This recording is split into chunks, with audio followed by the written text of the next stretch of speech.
Journey with a Cinephile presents. Do you think you can hold me? Why don't we try a good old-fashioned stoning, eh? I'd kill to be stoned right now. Well, hello. Eyes linger any longer, I'll have to charge rent. I'll pay. He's not listening, look. Oh, good. You stopped talking. Now we can go to the gallery. Oh. And today is your lucky day. Because I'm like a fucking historian, and I Depp Dive, a dapper look into Johnny's feature filmography. celebrate every moment. Celebrate every fucking breath. Telling you, life, it's a bird's song. Pledge to me your eternal allegiance or die. Episode 28, The Professor and City of Lies. Hello and welcome, listeners, to another episode of Journey with a Cinephile presents Depp Dive, a dapper look at Johnny's feature filmography.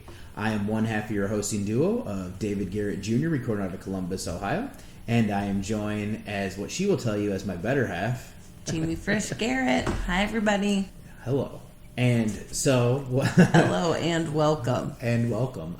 So, I guess before we jump into what we're going to be doing here on this episode is, how are things going? Things are going well. Since we kind of record a little bit different, we have to back up a little bit by the time this airs, but our son turned 1 in February. Yep, right there at the end. He had a little wild one party. And he didn't really care about the cake, which I was shocked about. I'm shocked too. He had a little bit of the frosting, ate a little bit of the cake, but really didn't care. No. He actually liked the koala bear snacks today Way more. better. Yeah. Which aren't good, but they're so good. Yeah, they're really good. I don't know why you keep saying they're not. Because out of all the A desserts, little nugget of chocolate in there. I know. I just remember them from McDonald's I don't remember. in the from 90s. McDonald's. I know we used to buy them all the time because they were available at like the stores we went to, and we used to just... I think that's another snack that, like, I was telling you about where I was weird, where, like, I would come home and try to eat the whole, like, container. Oh my gosh, I would pummel you. Food is so expensive. Not back then, it wasn't. Oh, it probably was. Not to me, it wasn't. Oh. Anyways, so Trip turned 1. and you have even more big news. I got a new job. That might actually make recording easier for us. I probably won't be so freaking exhausted every Probably. week. So my new job, I'm still at the same company, but I will be working from home more. I will have less physical demands, more money, less problems, probably. I mean, probably more stuff you'll have to do. Oh, probably. It might be hard. I don't know, but at least it gives my back a break. Yeah, that's right. I mean, your body will be. If I hate it, I can always go back. That's true. Yeah, so I'm very excited for you. Thank you. A little jealous? A little bit jealous because I've been trying to find a work from home job for probably like 5 years. Probably. You thrived in COVID, so. I did. I love just not leaving the house for days on end. A straight month. I don't even think you left to do grocery shopping. I don't think so. I think we barely went grocery. We would just do pickup. What a weird time. Yeah, what a Anyways. Yeah. So I will be starting that April 6th. Yeah. So this one, I mean, barring we don't watch the movies, this should be coming out right around the time that happens, actually. Just a little peek behind the curtain for anybody. Actually, nobody has any idea about any of that stuff because when I release it, just kind of gets released. I know when we're doing this. I'm not going to tell everybody when we're doing this, but yeah, so there's that. That was a very confusing paragraph to me. Yep, it was me peeking behind the curtain and then snapping it back shut. Anyways, so then for here, we actually have a Johnny Depp 2018 double feature here. Crazy these both came out the same year. The first one is going to be The Professor. We figured out at the outro last time that we have never heard of this movie. no. So this one sounds like it. Let me see what the genres are. So it's a dramedy. So it's a world-weary college professor is given a life-changing diagnosis and decides to throw away all pretense and conventions to live his life boldly. Johnny, I'm assuming, is playing the professor here. It's got an interesting little cast. There's some big names, some people that... Actually, I just realized another one's Dessa Young. I know her from... I'll get into this again, so I don't know why I don't know why either. stalling for time here. But she was in the Stand remake TV show that we watched during COVID. She plays Franny in it. And I saw her in another movie where she lives in a fishing village. Neat. Yeah, neato. So that's the first one. And the next one, we're actually very intrigued. City of Lies. This one has Johnny Depp as a police detective who tried to solve the murders of Biggie and Tupac. Out of all the murders. And then he ends up teaming up with a reporter to help him see if they can unravel what actually happened here, played by Forrest Whitaker. Nice. I'm excited for both these movies. I'm actually very intrigued. This is probably the first time in a while where I've been like kind of excited to check these out. A double feature that we're excited to watch. I mean, there's some of the ones that I'm like, okay, like I've seen this before. Like I've not seen this one, or I know it's one that I should probably see. So yeah, this will be a couple more movies just to put a little bit of distance between him and Samuel L. Jackson on my never seen this movie list. Aww. That's fine. I'll just start watching more of the Avengers stuff, and it'll probably even it back out for me. Anything you want to say for this intro then before we jump over to the trailer of the first one, The Profess? Do you have anything else that you want to say? I don't know. Do I have anything that... I think my life is just... I'm sad, tired, and depressed all the time. Wow. No, my family is great. You've already said everything about our family. Mackenzie's doing great. Everything there. Work beats me down a lot. It's been very stressful at work lately, and so that's why I avoid talking about it. Thanks. Podcast is going well. You just kept repeating stuff and kept cutting me off, so I wondered if you had more to say. I do not. All right, let's get over to the next trailer. All right, see you in a minute.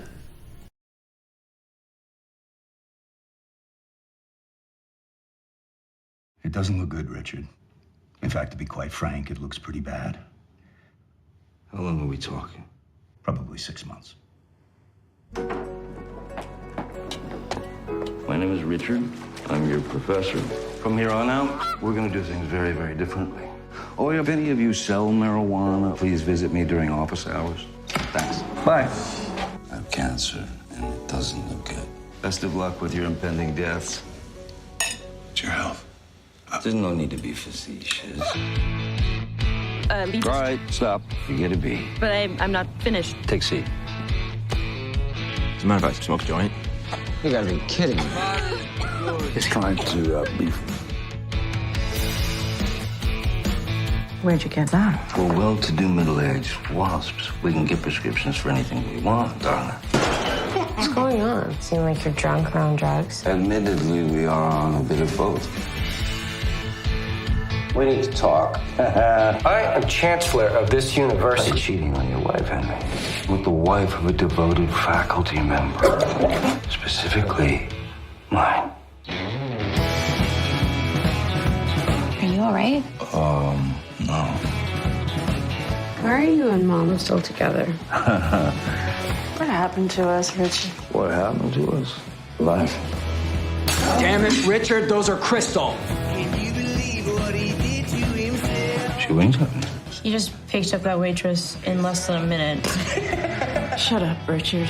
I hope your parents all told you that you die at the end. Oh. We sort of float without living. And you've got one shot.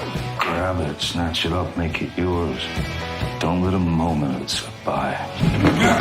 What's your gardener doing here? He's my emergency contact. See? Was that it? Yeah, I think so, yeah. Yeah, that's it. I'm Richard.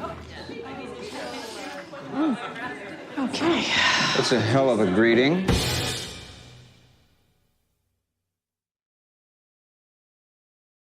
And welcome back. As you can tell from that trailer, we covered The Professor from 2018. Also goes by the other... AKA...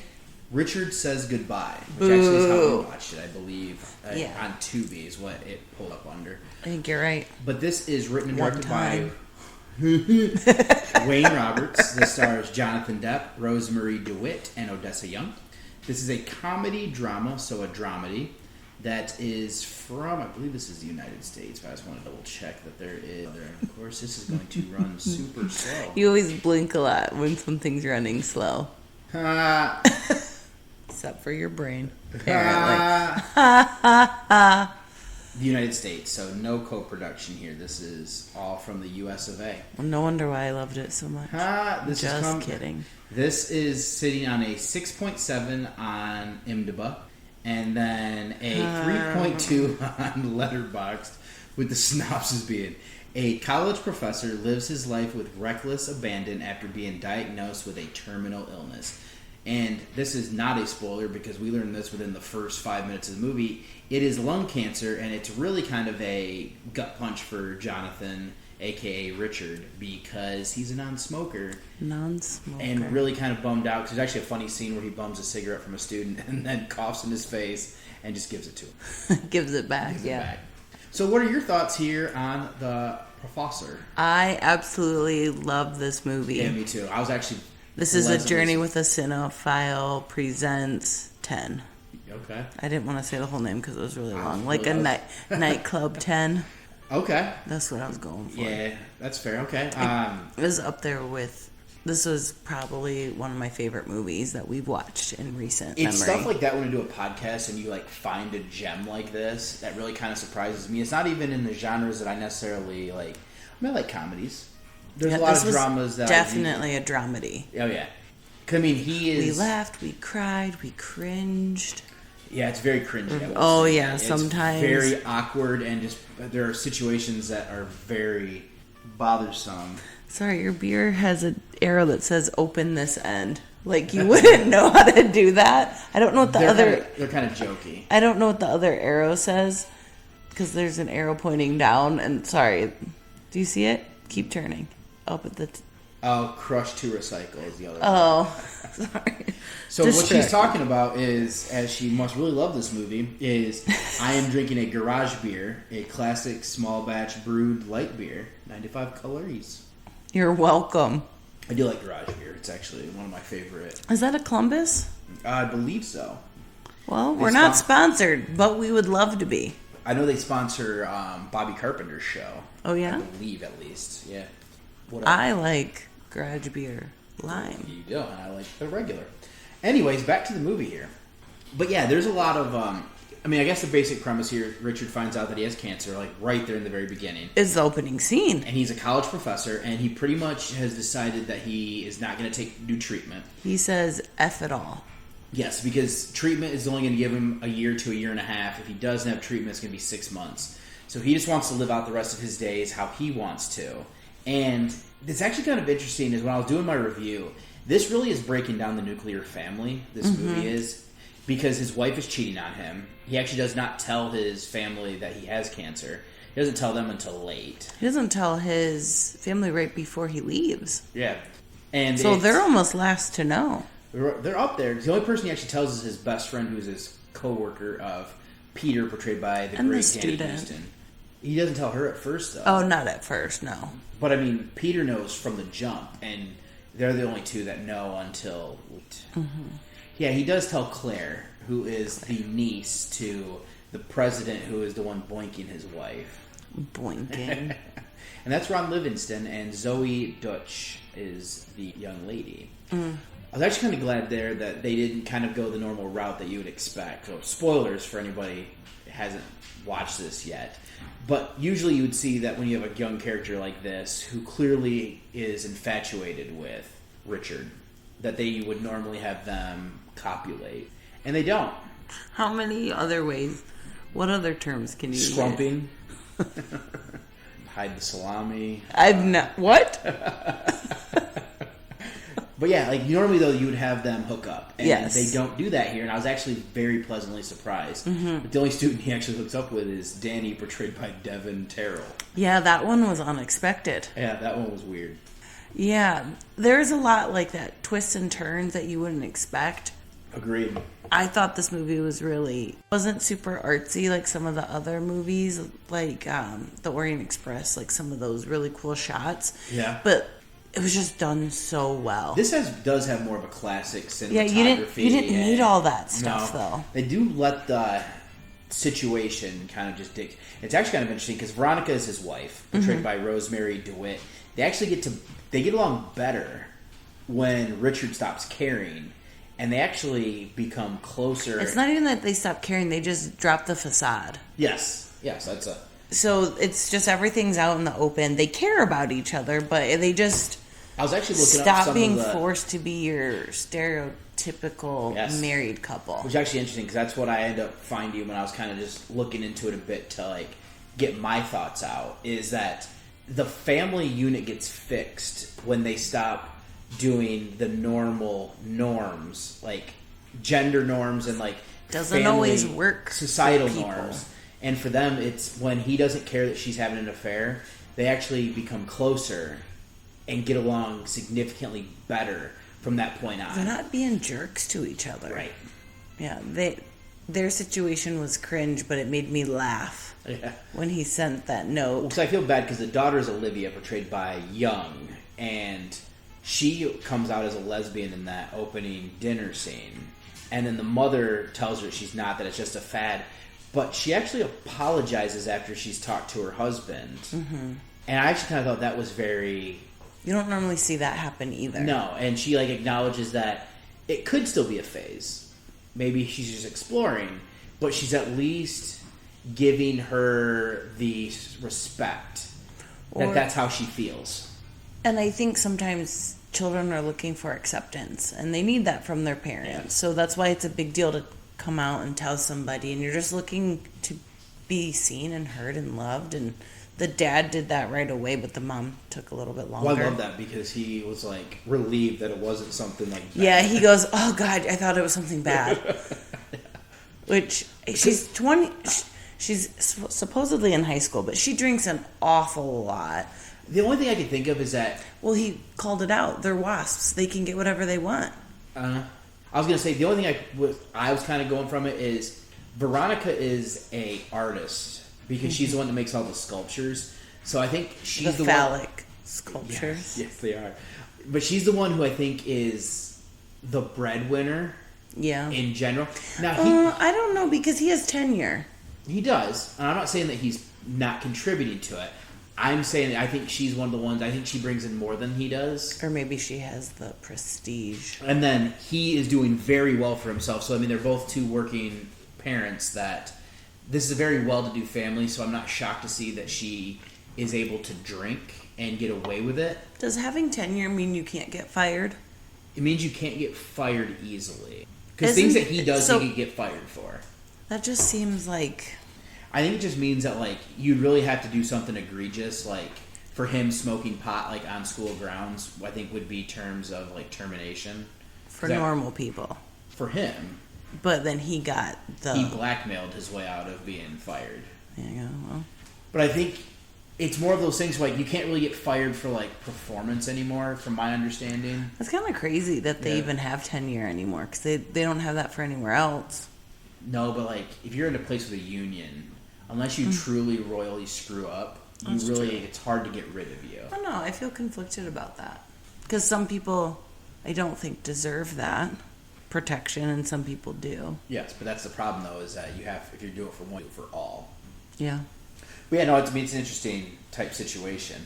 And I was actually kind of something, what we're talking about with him having tenure, I love what he actually does with that class. Mm-hmm. Is that he breaks down the idea that memorization is learning, because it's not. Because what he actually does is he tells everybody to leave who doesn't. He's going to give you a C for taking the class.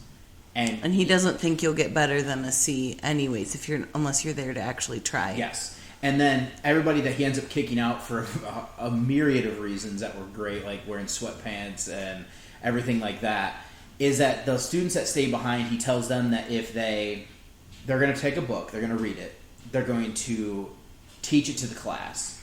If you do that, you'll get a B. Mm-hmm. But if you actually teach him or sway him on something, you get an A. Because I think the only one who actually gets an A is Claire. I think so, too. But he ends up giving like a B+ to Rose, who's kind of a brown noser. Mm-hmm. She's Matria Scarvener, I think is her name. It's very long. But there's another student who seems pretty well, of Paloma Kwiatkowski. She's the one with the resting bitch face. Yeah. But she's actually unnamed according to the credits. But she does well, and then he's like, B. And then she gives him like a dirty look, or gives him. Or she goes, "I'm not even done yet," and he goes, "It's not going to be higher than a B." And you feel bad for her, but at the same time, he's not wrong. No, and what he's doing is actually pushing them to learn. Because maybe a handful, no more than 10 stayed. Yeah, barely.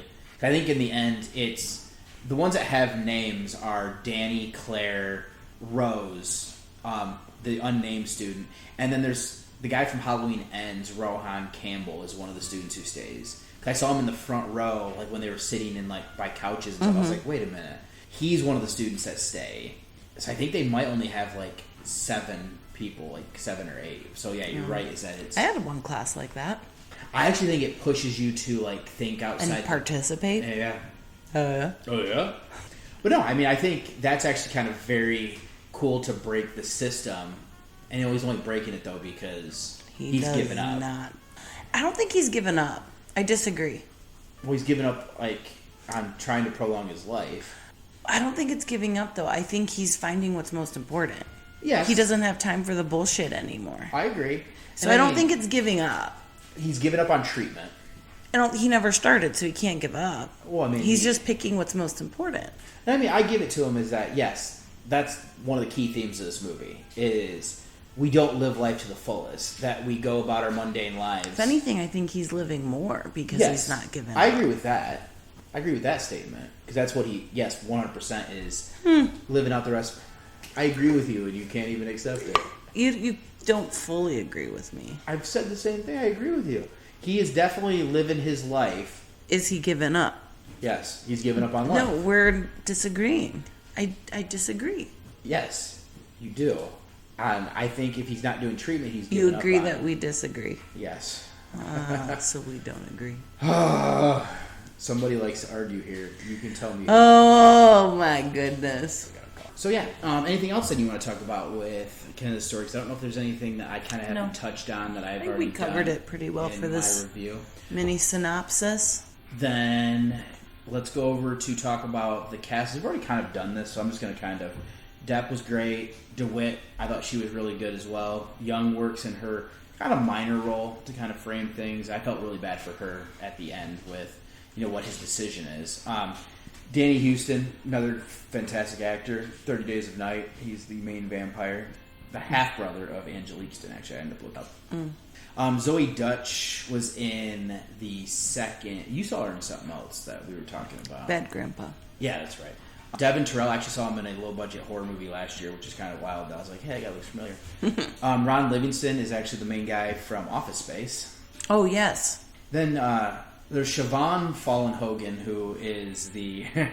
Edgar, your skin is hanging off your bones. She's in it so briefly. She's in it, yeah, like periodically she appears because she seems like the secretary for... Or she's probably the AA. Or something along those lines, yeah. Outside of that, I don't really think there's, outside of like Rohan Campbell is somebody who I know just because of being a horror movie fan. Anything you want to talk about or anybody that I left out that you noticed? I don't think so. So then let's talk about, we've already done this a little bit, how great his performance is, but let's talk about Johnny's performance here. He is magnificent in this is. role. His wit, his timing, it seems so natural for him. Like when the bird flew into the window, I made us rewind it because it was so good, because you had missed it. I got up to go grab something real quick, and then I missed it. And then you're like, no, we need to rewind that. Because I didn't think I could give it justice. Well, that one scene was like... Do you know the bird? They're just so timed out. He's so sarcastic. Who am I going to call? And he's kind of... What the fuck do I do? He is... His wit and his snark is perfect for what you need. Oh my gosh, yes. I think this is just phenomenal. I think this is one of his best roles that we've seen. I would echo that, is that they do really well with the makeup. Because you had pointed it out before I got to say it. It's like he's getting sick. You can see that he's getting more pale and that it's wearing on him. Showing that pain without going over the top is great. And just his interactions with people where you can tell that he's not going to put up with their BS anymore. Mm-hmm. Or like, we talked about hooking up with the student who's a male because the guy comes in and he's like, why not? Or hooking up with the waitress at the bar just in the bathroom. It still works. And just like him not going to pass up trying things that kind of fall into, I mean, it's kind of like Yes Man on a much smaller scale where he's like, yeah, I'm not going to turn things down if I want to do that, or at least try that. And just seeing him embody somebody who's truly appreciating life really made it. It's sad a little bit, but it's. And I think it's only sad because we don't do it earlier. That this is a common thing where, like, once you get faced with your mortality, you want to start doing these things because you only have so much time left. Where we now think, well, we have all the time in the world. Right. Even though we know that's wrong. Yes. It also kind of makes you think, just like working a mundane job that you hate or something like that, where it's like, why am I doing this? But, I mean, life also needs to have money to go around, so people do that. That is why we do this. So then, are you switching off of Pirates 5? I am. I'll say I'm actually going to switch as well. Quit copying me. I knew this one pretty close to one that ended, that I was like, yeah, this is going to be the one that I'm switching over to. Like, I think his best roles are The Libertine, most of the Jack Sparrows, and this one. Yeah, that's fair. I think those are his top categories. Well, it was actually interesting because I was listening to the 22 Shots of Moods in Horror, and they were talking about people who have not won the Oscar before, and Johnny Depp is one of the people who hasn't.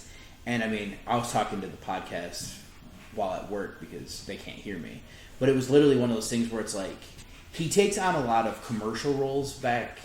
He had a good stretch where he was taking on more stuff that necessarily isn't Oscar bait, but I think this definitely would have been one that I don't remember what 2018 had to offer, but I definitely think this is one that should have contended with And just it's- his best performance. What did you say the ratings were? For this movie? Yeah. They're kind of middling, but we're talking about is a lot of people I don't think have seen this or even heard of this movie. Yeah, I hadn't heard of it. In 2018, I was definitely watching movies. Yeah, but if you don't know where to find some of these movies, this is a 6.7, which is actually not too bad. But did it? I wonder. And a if 3.2 on Letterboxd. I wonder if it so. just didn't have a wide release. I just don't think it had the push. Like, I don't think it really went to theaters. So I think it's just an indie movie that kind of... This is right before we met. This is right before we met, yeah. Wow. Oh, wow. Anything else you want to talk about before we just kind of briefly talk about the next movie, City of Lies? Nope, I'm ready to move on. All right, so this is one I'm not going to run through it because I know I've done it at the outro of the last episode and I've also done it at the intro of this episode. But this is one that him going back and doing a little bit of a biopic here where he takes on who I'm assuming is a real detective and Forrest Whitaker is taking on a real reporter. Quite interested to check this movie out just because it does sound interesting with like the investigation of Biggie and Pac. Oh, yeah, I forgot. That's fair. Anything you want to say before we jump over to the trailer? I really hope it's just as good as the last movie Yeah, me too. we This watched. might be one of the best double features we've ever done. I did that one on Yeah, purpose. I'm going to edit that out. Are you really? No. All right, let's jump over to that trailer and be right back.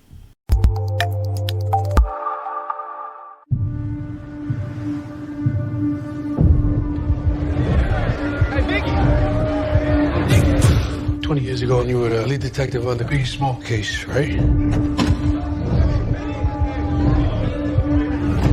I'm a journalist. Why is this case so important to you? A murder like that only goes unsolved if the police don't want to solve it. I've seen the murder book. You have any suspects? 20 plus years and not one arrest. Are you guys hearing Tupac shooters were hired by Biggie's entourage? Biggie didn't have Tupac killed. The facts point to something more here. If we could prove a connection between Cop and Biggie's murder, it would not only break the LAPD. It would ruin the city. Police! My faction don't like asking questions, strictly testing. As I lead my competition, why did you redact LAPD's connection with Death Row Records? I cannot comment on an open investigation. As long as it's an ongoing investigation, that evidence stays locked away in the dark. We are a matchstick away from blood-stained streets every day. Everybody get on the ground now! You could be the You have no idea what the LAPD is capable of. We are distancing ourselves from the story. I got what I need. What I do? Out of the vehicle now! Everybody! Had the Gucci way before Dana Day.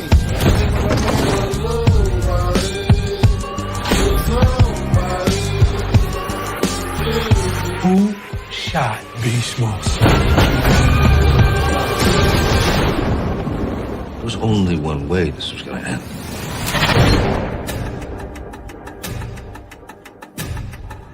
And welcome back. So as you can tell then, for the second movie we covered here is going to be City of Lies. This is from 2018 as well. He had a busy 2018. This is directed by Brad Furman. I was looking this up earlier, but I don't remember, so I need to double check here.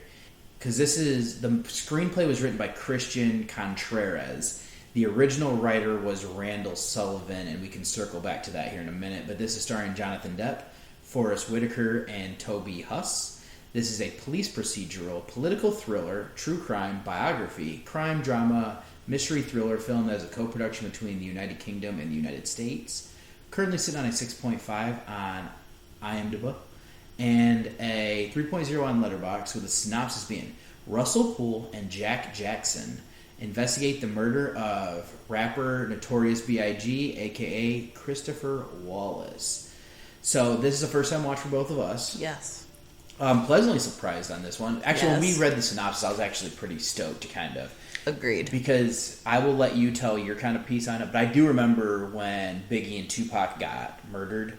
I didn't follow it too much. I was watching MTV a lot back then, around that age. And because I would have been, if he died in 97, I would have been 10 years old. So, I was in nowhere. I still don't know much about it. I'm pretty sure if you look it up, Road Rules started around that same time. So I was watching that show because it's kind of like a game show that I was kind of like intrigued. I've always been interested in geography, and that first season was like kind of heavy with stuff like that from what I remember. So I do remember that, but educational, if you will. Yeah, I mean, very educational. It became the challenge now, which we are watching. Love it. But yeah, so what were your kind of thoughts? And you already kind of alluded to, you don't remember Biggie and Pac being No, killed. I don't know a lot about this world. What's the one movie we watched where Ice Cube's son looked more like Ice Cube? Straight Outta Compton, because we talked about that. Because near the end of that, there is Tupac. Because they go into the thing, they talk about Snoop, and then Tupac is in the recording studio. Because there was some crossover between NWA and like Death Row and all those guys. So I don't know a lot about it besides what we've watched, so not much. Okay. I think I didn't realize they were enemies. They were only enemies just for the fact that it was like East versus West. It's kind of like Crips and the Bloods, not to that extent. Yeah. But like East Coast rap versus West Coast rap definitely had different styles and different like feels to it. I mean, Biggie actually, they showed that interview where he actually said that he didn't like Pac, but he didn't wish death upon him. Yeah. And then there was obviously the theory that he had that Biggie had Pac killed, and then the thought was that his people kind of had Biggie murdered, but that has been debunked from everything that they kind of say in this, and just kind of everything going from there. And it seems more of like the handlers of both of these people probably had more hand in it than the actual guys themselves did. Right. It probably was just something to feel the music. Yeah. But no, I don't know much about it, and I had no expectations into this, but I'm a big fan, obviously, of JD and Forrest Whitaker's. I'm a big fan of him. Yeah. So I was excited to see him. He's not in a lot of movies that I know of. Yeah, he did a little bit more independent stuff.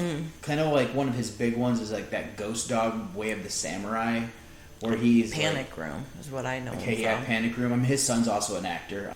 But he's been in some stuff. Like he's in Species, which is kind of interesting that it's like an alien sci-fi horror movie. That actually has a really interesting cast because it has like Ben Kingsley and Michael Madsen. So like cast, and Alfred Molina's also in it. So it's like a cast that probably had no business being in that like low budget type stuff. So and he does a little bit more of that. He was also in like The Butler, I believe. Oh yes, where he is like the butler who was supposed to. I think he worked in the White House. I know that, but he had like worked for like multiple presidents over like a long stretch of time, and it was kind of an interesting story to tell from like his that perspective. helped point of view. Yeah. But I mean, he's done some stuff. I think he's kind of slowed way down as he's gotten older. But I mean, good for him. Yeah, like, why I not? wish I could slow down. Right. So where did you kind of want to go here then? We're talking about City of Lies. I think what I really liked about this movie the most is that you just saw it from a different perspective. It wasn't, I guess the media or like journalists and detectives don't really get together. They're usually on two opposite sides. So I Unless thought you're that using the media to kind of get certain things out. Right. It's usually scratch my back, I'll scratch your back. Yeah. Quid pro quo type situations. And you and I share similar beliefs about the police system. So it was just one of those things that took it a little bit farther, especially in such a public case. It is kind of crazy that we don't have answers. Mm-hmm. It's almost like they don't want answers. Well, it is kind of interesting, kind of going along with what you said there, because something to kind of preface this with is that this all went down after the Rodney King incident, where those officers were cleared of all like wrongdoing, and then how that created the riots, like the LA riots that happened after, which is actually basketball. That's where they got the name LA riots for that. Oh, team. really? And then after that, you also had OJ's trial, where I think because of what happened with Rodney King, that kind of gave Johnny Cochran a little bit more ammunition to put reasonable doubt into that. And then I also know like the judge there did not keep he allowed Cochran to get away with some things that probably shouldn't have. He wasn't very, I don't want to say he's a bad judge. I don't think he had necessarily the confidence or didn't have like the command that you needed to kind of keep that from getting out of hand, and it did. So you're kind of stemming off of those. But it's also interesting is that Johnny Depp is the detective in this pool, is that he's a white cop. But and yes, he is targeting black people, but I mean from the start of it, there is this incident where there is a white detective who kills a black police officer, but neither one of them knew it at the time that they were police officers until the one was dead. Mm-hmm. So what's interesting is that he was like, no, the white guy, he was afraid that it was going to create a huge controversy in the news. Yeah. But he's like, no, he didn't. He did this in self-defense. And then this actually snowballs into just a huge, just kind of conspiracy thing where, I mean, technically, if you go by his theory, he thinks it's black on black crime, that it was Suge Knight with Death Row had done some things and is the one that actually had Biggie murdered. Mm-hmm. I'd have to look it up. I meant to do it, but I just lost track of time. I mean, even about who the actual suspects are. I think they believe they've solved them both now, but I don't remember if that's true. Yeah, as of 2018, they hadn't. Right. But I mean, I thought something came through. I mean, it's been a while. About 7-8 years. I mean, it's been 7-8 years. About 5 or 6 years, I thought something came out where they finally have closed the case, but don't quote me on that. I can't. Well, do you think they'd want to close the case if they would then have to pay out? Well, that's to the Wallace family. That's the interesting thing here is the City of Lies. This is all through. Just it's murky. Yeah, it is murky. Well, I mean, I didn't realize that stemming from this was the Rampart corruption case. Yeah, I didn't know what that was. Where it actually turned out that there were police officers that were gangbanging with the gangs and using their power and the guy stealing evidence and turning around and selling it. And things of that nature, that actually seems to be a real thing that actually kind of came out. Yeah, because they thought they uncovered something else. Yeah. Instead of just the death row records. Well, that's why Poole was hoping that at the one guy's trial that he was going to say, "What did you call yourself?" He wanted them to say death row because that would have uncovered what he's been pushing. Right. Instead, he said we were Rampart, which was I believe it's a neighborhood. It's like Watts or Compton. Again, don't quote me, but I think that's what it's an area. So he uncovered something else, and they might have covered for. A lot of people were scared of the people at the top because I mean, if you believe the movie, Suge Knight was running death row like he was the mafia. Yeah. Where he was insulated enough. Yes, he went to prison just because he had a very bad temper problem, and they were able to pin some things onto him that went down. That's crazy. Yeah. Because isn't Death Row Records still a thing? I don't believe so. I believe they kind of went under because of a lot of the scandals and corruption and everything like that. But those people, I think, kind of went on to do their own thing. But again, I'm not an expert. Interesting. There's more, like, I would like to learn more about it. I'm also tired. Yeah, and same. We're just getting through this I also podcast. research enough things that I don't know if I can take on another. That's fair. But I mean, yeah, you did bring up a good point, though. The whole City of Lies thing is that it seems like Los Angeles, like the city as well as the LAPD, is covering up everything. So that's why the title of the movie is a little bit. Oh, that makes more sense. And you had brought up is that they labeled something a mistrial because if they did that, then they could go back to being an active investigation. And they actually had real Christopher Wallace's mother, actually. Yeah, that was really cool. She actually gave me chills listening to her because she's so soft and calm and just. Well, it's interesting because I don't feel like she's acting there. I feel like she was being herself as how she talked to these guys in real life. And then, so credit to her to be able to talk to these real people, which a very heavy subject for her, I'm sure. But you're talking to Johnny Depp and Forrest Whitaker, who are playing these people, and her performance, even though I don't think it's a performance, was very powerful. Yeah, I think that's cool that they got her involved. Yes. Especially when you're talking about somebody who's a victim and things like that. I don't think we always do it justice. We kind of highlight the murderer. Yeah. We give them their 5 minutes of fame. Instead of honoring that. So I like that they were able to tie that in. Yes, agreed. Anything else then you wanted to kind of delve into? No, I think we're ready to talk about that cast list. Well, actually, before we do that, there was a trivia piece that I didn't know if you were going to bring up or not. There was something weird with this where Johnny Depp got sued, and there was also something that held up production.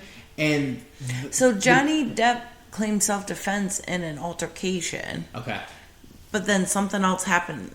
It kind of got dropped. But then the second part is that they were saying he was they kind of made that a bigger deal. And they were saying Johnny's legal issues were why the film was getting postponed. But it turns out that they were doing something with permits or something. Or they were not letting them. Oh, I didn't see that. What I saw was that it was actually the LAPD. Yeah, that's what. Yeah. But it seemed like they were pushing things or messing with permits or something or holding up production on everything and the people that did the trivia were trying to allude to was that them trying to impede the movie from being made and everything.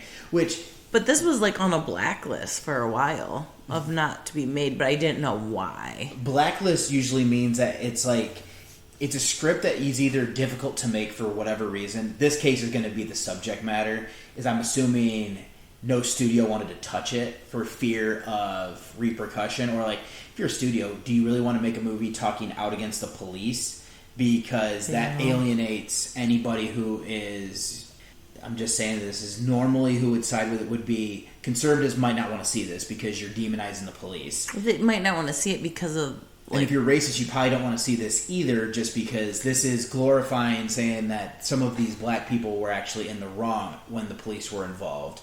But actually, this one does very well because there is a white officer who's targeted a lot. Yeah. And it's because he's kind of redneck hick, the way he kind of looks. Yeah. Even though he's not, because that is Shea Wiggingham portraying Frank Liga.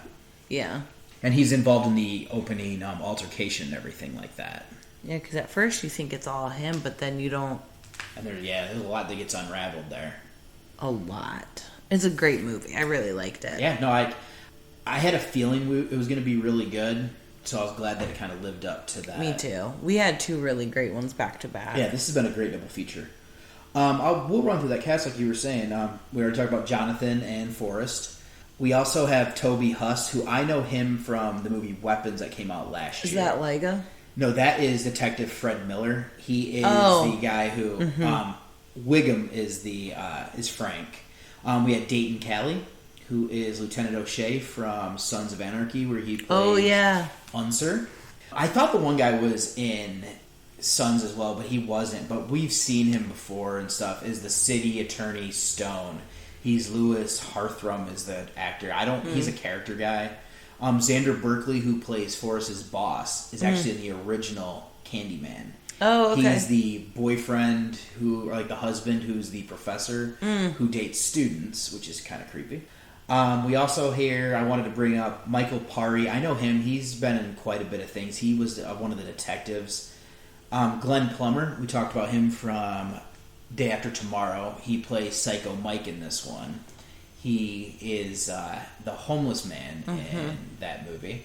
Rockman Dunbar, I know him from... He's in Sons. Yes. But he's also in Prison Break. Liked him there He was good in this movie. It's funny because I was like, that guy looks familiar because he's got real big dreads. He's got a thick Jamaican accent. And then it turns out that he's got a little bit of a hidden secret, to not spoil it for everybody, but he has a secret there that I thought was very cool. And the last one I'm going to bring up is actually saying her name is Voletta Wallace, who is Biggie's mom. So not as extensive of a cast. No, but this is actually small compared to normal.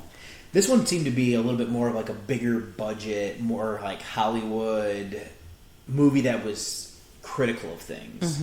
So it doesn't fall into like that blockbuster necessarily, but definitely one of those like crime movies that it's another biopic where he's playing a real human being. Yeah. Which he's good at. Anything with the castles, or do you want to talk about your boy? Let's talk about your my boy. No. So what did you think of his performance? I thought he did really well. I did thought too. It was a solid performance. Yeah. It's convincing. He has a limp. Like, I knew he he even does, why. younger version of this character and the older version, and he's consistent throughout. Yeah. I think him and Forrest do so well playing off of each other. One thing I really like about this one is showing the obsession, which this case that he like crusaded for just ruined his life. Like, he lost his wife, he lost seeing his children, and then just because he so was, well, I'm just saying he was so determined to try to prove who did what here. And it's just because he's obsessed with the truth. Yeah, and I thought that was refreshing. Not that I think anybody should sacrifice their whole life for that, but that's part of why you go into police work, is to it's supposed to be good. selfless work, where it's actually kind of interesting because all the cops who are dirty in this one are being very selfish, where he's the complete opposite, where it seems like he's been a good cop since day one, and that he gave up everything. What was the guy from The Mask? That's Peter Green? He was in it, and he threw Poole under. Yeah, Peter Green. Telling that he was just a bad cop, all this stuff, and it's... Yeah, he threw him under saying that he was suspended for things, and it turns out that they suspended him on things that weren't necessarily true, but they were able to pin things on him to get him to that spot. That's so crappy. Yeah, it's very disheartening for what he was actually trying to do. Agreed. Anything else you want to say for... No, I am going to keep my previous movie, The Professor, or Kevin Says Goodbye. I'm going to do the same thing, and my rationale here as to why is going to be along the lines of he doesn't have as much of a part in this one. Right. He's a main character, Yes. but it's not about him. Where the other... And I don't think it shows all of his sides. Agreed. And I think that's really kind of what I was also going to say, is that this one's more about the actual story and less about, I guess, for how else to say it, like, this one's more about the story, trying to unraveling that mystery. You also have Forrest Whitaker, who is taking on a lion's share of this stuff, because, we follow him at different times, so it's not like we're stuck with just Johnny this whole time, where Johnny was really the star of the Professor. So I'm going to stick with the same thing. It's kind of crazy because, we held on to certain movies for so long that this would have been one that would have contended if we would have had it earlier. Agreed. But it's crazy that it waited so long for it to pop up. It's not like it's just how it happenstance. Right. But it is. So good. Anything else you want to say about this movie then before we do a brief little thing about what we're going to be covering next? Nope. Ready to move on. Well, next one we're going to be... So, IMDb and Letterboxd had their release dates a little bit out of order. So... what we're actually going to be watching, he's uncredited in this one, but this is an interesting film because he teams up with his now ex-wife. And the movie's called London Fields. So how's it a feature filmography if he's not named in it? Because it's a feature film. Oh, I still get confused. You still get confused. It's my cross to bear. Because there's a lot of movies we shouldn't be watching because he's not the star. Right, that's what's confusing. But it's a feature film. It's a feature film is what our thing is here. So this one seems like a little bit of an interesting little film that actually has Amber Heard and Billy Bob Thornton in it. And it sounds like a clairvoyant femme fatale has been living with a dark premonition of her impending death by murder. She begins an entangled love affair with 3 uniquely different men, one of whom she knows will be her murderer. Interesting. And it's not very good ratings, but great. It might be because people rating it low because of Amber and her issues. That's not fair. Tell that to people online. There's a lot of that stuff where people do that type of stuff, and I hate it because I watch a movie and then I will rate it correctly, how I feel about it. Well, if you're gonna, and I will do it the right way. If you're gonna rate something, rate it on its like merits. Don't rate it on like your personal hang up and issues on certain things. Like if you have something that you have an issue with in the movie, that's one thing. But I will get off my soapbox. And we're gonna pair this up with Waiting for the Barbarians. This one is a period drama. Looks like it's actually a prison movie. I'm not as excited about these so far. But this one has your boy in it, Robert Pattinson. Oh, more excited. Yeah, so Maybe we could do all his movies. We've already done all his movies. You just don't want to watch New Moon again. I don't want to watch Twilight in general. Yeah, again. It's not good. You watch it regularly. Oh, yeah, every night. Every night. So those will be the two movies that we will be pairing up. I'll figure out what the through line is there. I don't even necessarily know what the through line was for this one as of right now. But yeah, so anything you want to say before we close out? Nope. Ready to get to spring, which hopefully should be coming. March is coming in kind of like a little lamb, but also like a lion. It's very confusing. Yes, especially because this is the April episode. Oh, shoot. Dang it. Well, Easter came and went. Yeah, you have a new job. Let's go. Oh, yeah. Oh, well, my bad. No, it's fine. That's the problem when you do these so far ahead of time, so we can But stay we're ahead. doing it in advance because life, I'm sure, will pick up one day. That's true.